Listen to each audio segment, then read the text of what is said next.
When I told one of my sisters, that I had a YouTube channel based around music and records, bands I love, her first question was, "Have you done a video on Van Halen?" And of course, it would be probably the first question she asked because when I was a kid, I was completely obsessed with this band.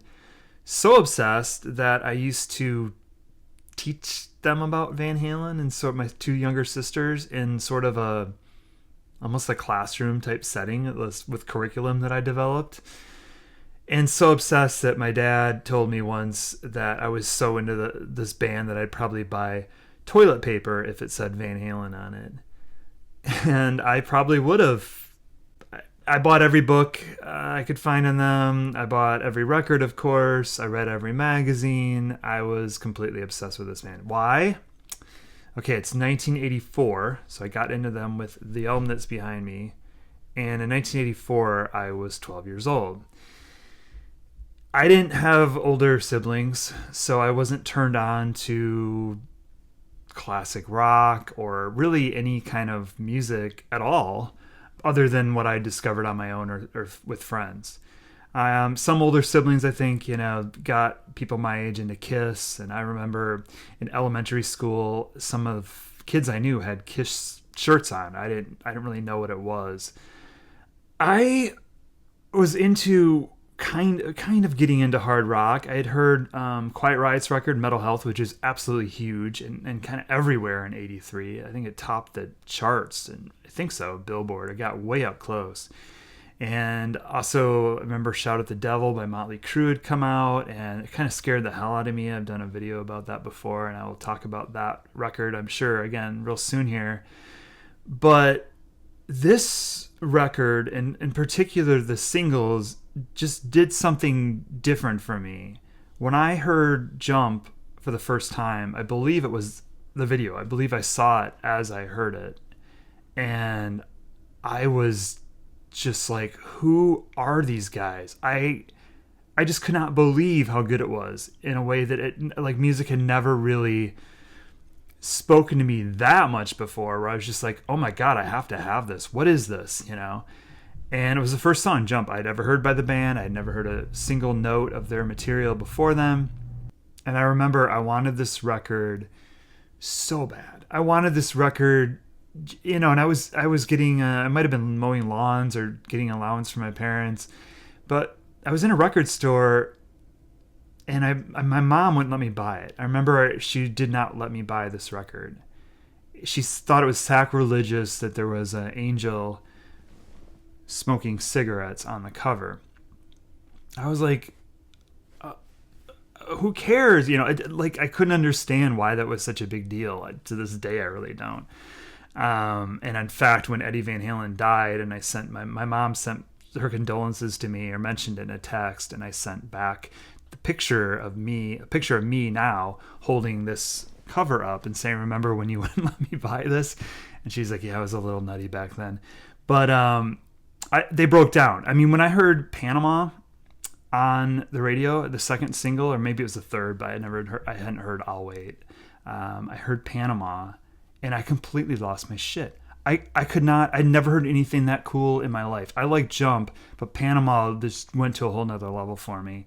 And then I really, really couldn't shut up about this record. Every chance I got, anytime we were in any record store or near any record store, or in a department store, a Target type thing that had records, I would just beg, can I please buy this? And eventually I wore my mom down and I got it. And I remember the first time I played this record, I think I was the only one at home. And I put it on the stereo, my parents' stereo, and the first side sounded amazing, and I absolutely loved it and was so intrigued by it. Everything about this record, the cover, the back, with the four of their pictures, the mysterious bubbles on the inside, everything about it, the song titles. And when I flipped it over and I played the second side, I thought I broke my parents' turntable. I thought I broke their stereo. And it's the drumming to Hot for Teacher. If you hear that the first time, you're like, what? And you're a little kid. I mean, 12, or 11. It might have been 11, actually, when this came out or when I bought it. I was like, what happened? I thought I broke the stereo. And then eventually the drumming kind of slows down, the guitars kick in, and you realize it's just part of the song. But I love this record. I couldn't get enough of it. I taped it onto like a 90-minute cassette. Didn't play the record too much. This is the same copy that I had originally. And just, they were everywhere. They were on top of the charts. Jump was huge on radio. So is Panama. Hot for Teacher, that video came out, I think, later on that year and was hilarious and fun. And I mean, the kids in the video were like my age. I mean, it's just like, it just felt like a band for people that are that age. And I mean, I think Van Halen might have been tough to get into had you already been into a lot of music and were older. But I think if your first Van Halen record and you were following them when they were new and you were between 12 and 20 or 12 and, I don't know, 22, 23 or 10 and 23, I mean, I think it probably just completely rocked your world like it rocked mine. And I remember all those arguments that I had about what was better, what band's better, Quiet Riot or Motley Crue, went totally out the window. And my friend and I were both like, "Yo, it's Van Halen, it's Van Halen." And then to add to all this, unlike bands like Motley Crue or Quiet Riot or I don't know, whatever else I might have been into at the time, they didn't have just 1 or 2 records out. They had 6, and so there's a lot to get into. Very soon after I bought this record, I remember buying Diver Down. And I still have Diver Down, the same copy that I bought originally too, right behind me here. And I love this record too. I just loved everything about this band. This record was so fun to me. I loved things that were not even rock and roll, like Big Bad Bill Is Sweet William Now, or Happy Trails, or Dancing in the Streets, Pretty Women, Where Have All the Good Times Gone. There's some songs, the original Van Halen songs that aren't covers on here, that I always, to this day, still don't quite remember how they go because the titles are a little abstract. Secrets, and The Full Bug, every time I listen to a record, or Little Guitars. I absolutely love it. I think the original stuff's pretty strong. Hang 'Em High, as well as, the Pretty Women and some of the other songs on here. But yeah, they captivated the imagination. And so I think I had probably these 2 records, their newest one, 1984, and Diver Down, and then they came through town. I knew they were coming, and I asked my parents if I could go see Van Halen. And I believe I was 12 at that time, if it was in the summer. And they said no. They said, "You can see them next time. You're too young." And we all know what happened. There was no next time with this lineup. But what was it about Van Halen? What was it about this band that totally captured my attention? I didn't have a Kiss that I was already into, like I said. I wasn't into Led Zeppelin. I wasn't into the Rolling Stones. I wasn't into the Beatles. People are like, when I did my 10 or 12 or 13, however many it was, records that changed my life recently, people were like surprised I didn't have the like old Beatles and Stones. You weren't listening to that shit when you were 12 years old. You were listening to new stuff as it came out.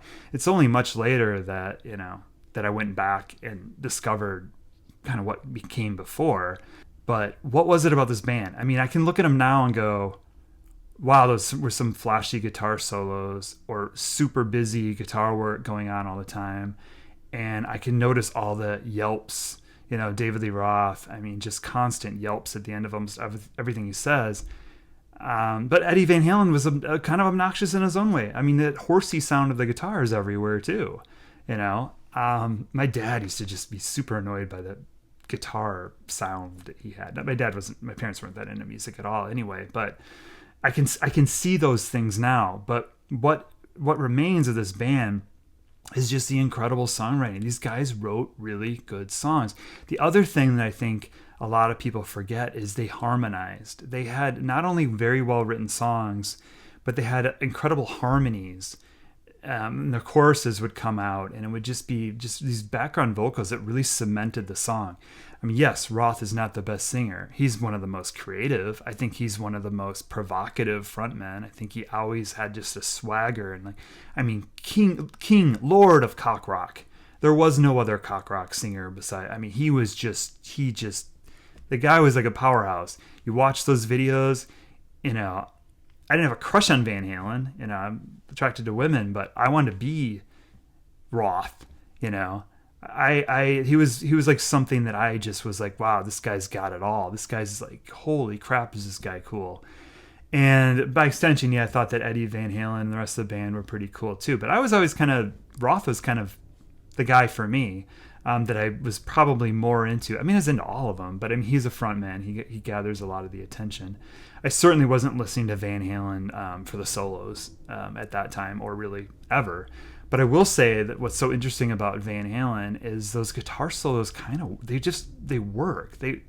He's such a good musician. They're such a talented band, and they played for years before they even got a record contract, right? They were together for like 5 years before the first album came out. But they rehearsed these songs. A lot of these records were road tested years before they came out, material on them. Up to even the reunion record they did with Roth still had songs that were like road tested back in like, not even road tested, tested in LA and Pasadena in that area, in the late 70s or early and mid 70s. So the first record came out in 78. They were playing in 74, 75, 76, 77. And they really just built their chops. And I think the background vocals and just having a really hooky song that could withstand the eccentricities of Roth and Eddie Van Halen. And wow, just powerful songs. And the other thing I think that is so important about Van Halen is they are fun, with all caps, F-U-N. I mean, they are one of the funnest bands. They, to me, are the quintessential California, sunshine, heavy metal parking lot, having the time of your life, drinking beer, cruising around in a car. I don't know, just hormones going when you're like 13 and older. I mean, I think this band, people get it. People that get it know. But they are just, I think in some ways are underrated for this craftsmanship. I mean, Eddie Van Halen especially inspired and David Lee Roth too, the whole band. And I think Michael Anthony's also their secret weapon. That guy's background vocals really cemented a lot of these songs. I mean, Eddie Van Halen, I think Alex, I don't know if Alex sang background vocals. I think he probably did, but I know Eddie did, and I know especially Michael Anthony. But they really just hold down the fort. And like a lot of their imitators of Eddie Van Halen and also David Lee Roth, just they didn't quite have the same thing. Especially Eddie, you to get all these hair metal bands that would just want to include a solo, make it complicated to show that they like really knew how to play guitar. I mean, Eddie was doing that for sure. I think he was always a little insecure of his like place among great guitar players, even though for most people he was way at the top. But those solos work within the song. They never really feel tacked on. They can feel a little excessive sometimes, but they never feel out of place. In fact, the only time that I remember, because I got into this music as a kid maybe, that things were a little busy or kind of harder to get into is when A Different Kind of Truth came out, the reunion record with Roth. I just remember thinking, how did Roth even come up with melodies to this stuff? Because it seems so busy. Then it works its hooks in and you get used to it and it just all sounds normal. It sounds like it's part of their universe. But they were just very special something at the time. And because I got into them in 84, like I said, there were 6 other albums to get. So I got to work my way backwards. So I bought 1984, I bought Diver Down, which is one behind me, which is mostly covers, and people like to dismiss it. I think it's a great record. It's fun. It is, for a fun band, it is probably their funnest record. I mean, Van Halen 2 comes really close, but great fun record. Not everything has to be taken so seriously. You have 6 albums. Hey, you have a real fun one. The other thing about Van Halen is they were constantly kind of Roth and Dave, or Roth and Eddie were sort of kind of in a power battle towards the end. And you can hear it on Fair Warning, you can hear it on this record, and then I think you can kind of hear it on 1984. But the album, so I have these 2 records. I go to Lake Tahoe to visit my grandma. She had retired out there. And I'm telling my grandma about this band. I just couldn't shut up about this band. I was super into them. And I remember buying their first record, Van Halen, on tape while I was out there, and was super curious because this came out in 78 and it's 1984. And if you're 12 years old, 1978 feels like a long time ago. And I was like, I hadn't heard a note off this. I had never heard Running with the Devil or You Really Got Me or Ice Cream Man or any of this stuff. And I remember wondering, like, are they going to sound the same? Because it just seemed like an eternity. What's this band like 6 years before, 84? And, I loved it, of course. This remains, I think, probably the natural entry point for people that would get into the band now. Maybe 84 just because it was so popular. But this is probably the closest to conventional, like hard rock that they get. It's certainly loaded with a lot of staples that you heard on the radio over the years. But what a shock to the system this must have been. I mean, yes, punk happened, of course, but by 78, I don't know, it was kind of losing a little bit, at least that initial wave of it. And maybe there were people that were listening to both. I like to think that I would, had I been that age. But look at the bands that were around or starting to diminish around 1978, right? Or the bands, Foreigner, I mean, Loverboy, a lot of like kind of bloated, boring, conventional hard rock bands. And then you had bands that had been around for a while, like Kiss, were starting to splinter a little bit. You had Alice Cooper, who was kind of not that popular anymore, kind of going through a difficult time, alcoholism. His albums weren't really selling that much.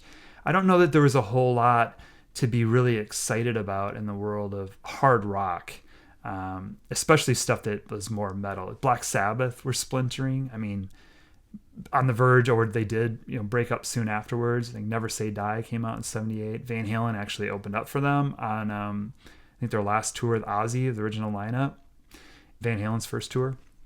So, I mean, this was kind of a breath of fresh air. Brought guitar way into the forefront. Jimmy Page level playing, Jeff Beck, all that stuff gets compared to it. Eric Clapton was his hero. But then you have this powerhouse and Roth, and you have this killer batch of songs that they had been performing forever.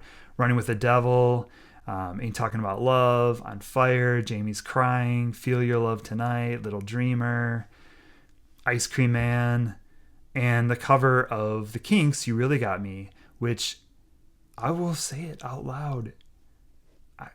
The Kinks song, if you were introduced to You Really Got Me through Van Halen, you laugh at the Kinks version, or you're just like, what is this? It sounds like something from the 20s compared to what they're doing on this record. I know I'm going to get pushback on that. It just sounds so elemental, whereas this is just like fully realized. I know it has its place, of course. There's a reason why Van Halen covered it, and I certainly don't turn it off when I hear it on the radio. But the impact of that song is long gone for me. I'm hearing it after I heard Van Halen. And like I was saying earlier, when you're 12 years old, 13, 14, I'm not going to listen to Sticky Fingers. I'm not going to listen to the Kinks early records. Satisfaction was all I knew of the Stones. I Want to Hold Your Hand was all I knew of the Beatles. I was like, I don't want to listen to that stuff.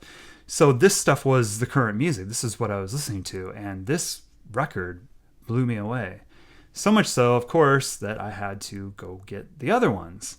And next for me, if I'm remembering correctly, it was either this one or Women and Children First, but I'm pretty sure it was two. Continued it, and I bought all these on cassette, except for 84 and Diver Down. I was moving on to cassettes, and that was my natural medium at the time. But this record, same thing. I mean, my God, Dance the Night Away, what a perfect single. Always gets me a good mood. Feels like summer every single time. Just really, really great. Probably them at their most restrained as far as the single goes, and just knock it out of the park. And then there's just killer, like Dead or Alive, the DOA, the guitar work on that, the riff, just fun. Beautiful Girls, really fun song. Bottoms Up, same thing, fun. I mean, I think this is up there with Diver Down as just being a fun record. Of course, it had like another instrumental like Eruption and Spanish Fly. And what else is on here? Oh, the weird cover of You're No Good that I forget the guy that wrote it, but Linda Ronstadt made it famous. And I think they had pressure from Ted Templeman, their producer, to put it up, do another cover because they had so much success with You Really Got Me. And I mean, it doesn't sound like you would ever release it as a single, but it kind of works. I like it. I have no problem with it whatsoever. But I just find it kind of funny if Ted Templeman was trying to think that they would get a single off of that, because it just does not sound like anything that you would ever really hear on top 40 or, in steady rotation. Even now, that's not a song I think you would hear on classic rock radio. But yeah, great record. Women in Love's on here. It's fun, very fun. A lot of road tested songs. Same with the first record, and came out like very quickly after the first one too. But for me, it was number 4 that I bought, and just have yet to be disappointed. Oh my God, what's next? Now I think it was Women and Children first. I know it was either I might have these two mixed up, but that would be the only thing. I don't think I do though. I think Women and Children First was the next one for me that I bought, and all these came pretty quickly. I'm guessing within 4 months, maybe even less. Women and Children First is probably my favorite Van Halen record. There's something about it I just love. Part of it is it isn't overplayed. I love In the Cradle Will Rock. I absolutely, top 10 Van Halen songs for me, probably top 5. I absolutely love Everybody Wants Some. The drumming, the Roth raps, the way the guitar comes in. I remember when Eddie died, I was riding my bike through Oakland, where I lived for a while, and somebody was cranking up Everybody Wants Some in their truck. And I deliberately was trying to keep up with them and also slow down if they were like at a red light, because I wanted to keep hearing it. It sounded so good. And these records, I don't play Van Halen much at all. I did in the last week or so. I'd listened to all 6 of these records. But for me, they are something that occasionally I'll just be in a mood and I just want something fun. And I don't know if I listen to that much fun music these days, right? A lot of it's pretty serious. But I'll put on one of these records in the car and crank it up, and I get in such a good mood.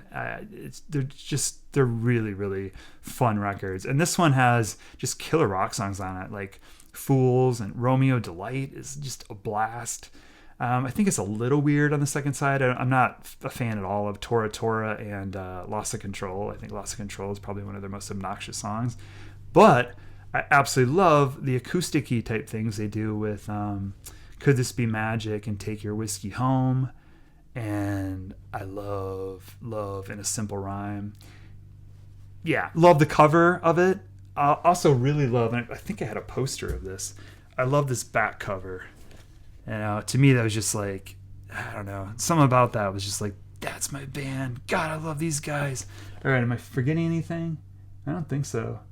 Yeah, I think I mentioned all the songs. But yeah, it's sort of, for me, it's kind of between this album and maybe Van Halen 2, although sometimes it's Fair Warning. So Fair Warning was a record that I didn't know existed for a little while. Definitely their most unpopular record. So sales-wise, if I was flipping through vinyl records or cassettes in 1984, it wouldn't have been that unusual maybe to not see this one stocked like the other ones were. I don't know. But I visited my cousin, who's 2 years older than me.